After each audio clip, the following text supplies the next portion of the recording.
colocaron un radio teléfono que tenía más de 2 años que no lo utilizaba. Y empiezan a hacer disparos al aire para que la población creyera que era un combate. Un revólver que no había sido disparado varios años. Me decían que tenía que contar dónde comía la guerrilla, cuándo dormía. Yo iba a saber si la vida mía es trabajar. Tengo 3 hijos para mantener. Pusieron 2 granadas IM-26 de mano, un revólver calibre 38. Lo uniformaron y lo acusaron de guerrillero. Los vestían de guerrilleros y lo hacían pasar por guerrilleros. Niños inocentes, jóvenes inocentes. ¿Por qué tiene que ser justamente él? ¿O por qué cogieron muchachos que eran de gente humilde? La gente habla mucho del muerto aquí, que es que cómo mataron a mi familiar, que cuando lo mataron pasó esto, pero es que después de que esa persona murió la vida continuó y eso generó otros problemas aparte, las vidas que destruyeron.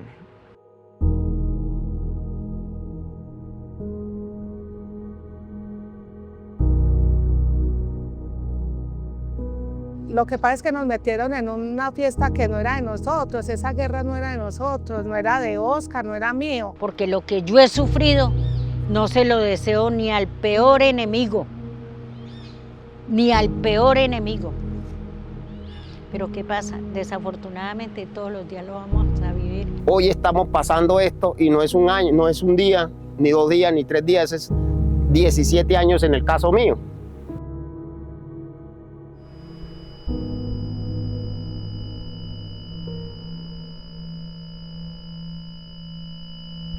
Pero los daños que yo he sufrido, psicológico, económico, social, material. Ay, se llevaron a tal persona, ay, se llevaron a la muchacha de allá, a la señora, al señor. Ay, mataron, habían 3 en la carretera y esos eran tal persona. Entonces uno ya no aguantábamos más. No, es que ya nos tocó, vengámonos más bien para la ciudad a ver qué pasa, porque es que ¿quién iba a caer por allá? La falta de los hermanos y tanta soledad. No se ve la luz, ¿qué pasará? ¿Será que bueno para el pueblo, tal cosa? Claro, el otro día ya escucharon la nota, no, es que esa gente se desplazó. De la noche a la mañana se fueron yendo. Nos tocó dejar todo, salir con la sola ropita, huyendo de la violencia, porque en realidad pues si salía por un lado lo devolvían uno, si salía uno por otro lado le devolvían otro, si uno era con el miedo de que no, me los voy a encontrar en carretera, entonces tenía uno que salir solo con la ropita como para decir, no, voy para allí y vuelvo, pero para no volver. No pudimos volver a la finca, perdimos todo. Tiene que llegar de arrimado, a adecuarse a otro movimiento, a la ciudad. Tras la muerte de mi madre, creo que fue un escándalo en toda la región. Muchas personas atemorizadas abandonaron sus tierras. La vereda de la María quedó prácticamente sola. Yo ingresé 6 días después a la casa de mi madre. Allí estaba la comida que había dejado preparada en su cocina, quizás para comer cuando regresara aquella tarde del trabajo. Todo estaba allí en la estufa, en la cocina. Lo único que veía era casas solas a la orilla de la autopista, carros quemados en la orilla de la carretera, algunas casas explotadas, un puente cerca al río Caldera que el mismo ejército había dinamitado supuestamente para impedir el paso de la guerrilla por ese lugar.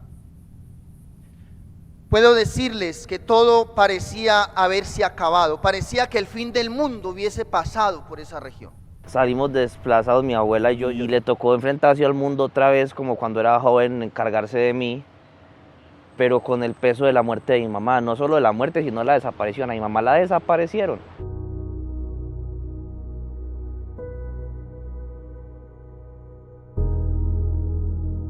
He estado en clínicas psiquiátricas.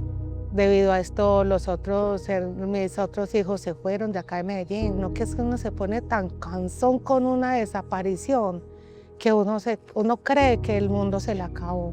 Yo cometí el error de hacerle la tumba a mi hermano y le dije a mi madre, aquí voy a meter a mi hermano. Y se murió esperando de que yo lo llevara y todavía es la hora.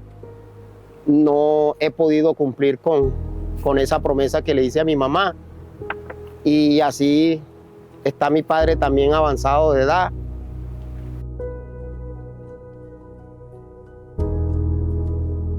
Rompieron un lazo tan fuerte que para mí la vida no volvió a ser igual, la alegría que yo mantenía, ya no, ya usted me ve y me mira a los ojos y me dice, ¿qué es esa tristeza tan profunda? Y si usted viera quién era yo. Pero después de que a usted le pasa lo que le pasa, usted ya no quiere nada, se le va más de media vida. Yo sobrevivo por el amor de Dios y porque tengo un resto de familia. Y si no, yo no estaría en este mundo, porque mi hijo me hace mucha falta. No es como dicen, no, pero para eso tiene el otro. No, ningún hijo repone a ningún otro, porque todos son diferentes. Y él era un tesoro, él era un pilar en mi casa. Él era un pilar en mi casa. Eran niños. Mi hija era una estudiante, mi niña soñaba ser una gran odontóloga para darnos un buen futuro. Me condenaste a eso, a vivir sin ella, a vivir con un miedo de que mi otra hija, Jessica, salga a la calle aún con 27 años que tiene. El daño que nos hicieron a nosotros es irreparable, ¿sí? A la familia, a los hermanos, a mi mamá, a los tíos, a las primas, a todo el mundo. En estos momentos nosotros lo recordamos como que si lo recordamos vivo.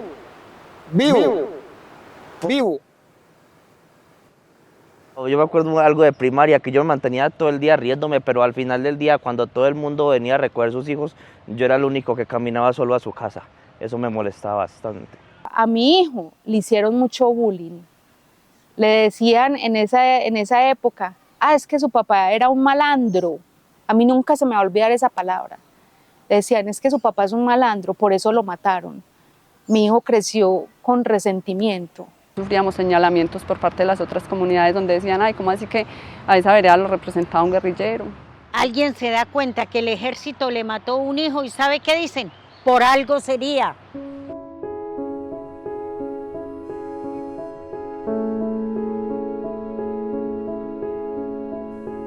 Uno está, sí, uno enfermando. Ella actualmente tiene Alzheimer y ya no se acuerda ni de mí. Vea, ella quemó lo que le quedaba de salud mental y de vida buscando el cuerpo de mi mamá y sufrió mucho porque mi mamá fue su única hija. Se entregó como a un mundo en el que ella no tiene que recordar todo lo que le dolió y así vive. Mi mamá tiene 96 años. Mi mamá llora todos los días a su hijo como que si fuera el primer día. Todos los días lo llora. En ese momento pues también estoy sufriendo mucho de la cabeza. Que yo lloro con facilidad, me deprimo. Hasta en los trabajos ya me discriminan por ser un luchador, por exigir mis derechos. El dolor tan grande, tan doble, triple, catre que siento. Porque esto no se lo quita nadie a uno. Era un joven que estaba empezando a vivir y que quería vivir. No permitieron que mi hermano formara una familia, que cumpliera sus sueños. Él era uno de los que ayudaba más a mi mamá. Pensábamos ahorrar para comprarle la casa a mi mamá. Éramos una familia unida. Cuando él no podía ayudarnos, nosotros les ayudábamos. Y habían unos proyectos familiares. El sueño que siempre tuve fue ser oficial del Ejército Nacional. Y saber que ellos mismos truncaron mi sueño me duele bastante. Pero mi mamá la afectó mucho. Y a todas, es que a todas en general. No solamente uno sentía el dolor de nosotros, de mucha gente, porque es que no se llevaron solamente mi hermanita.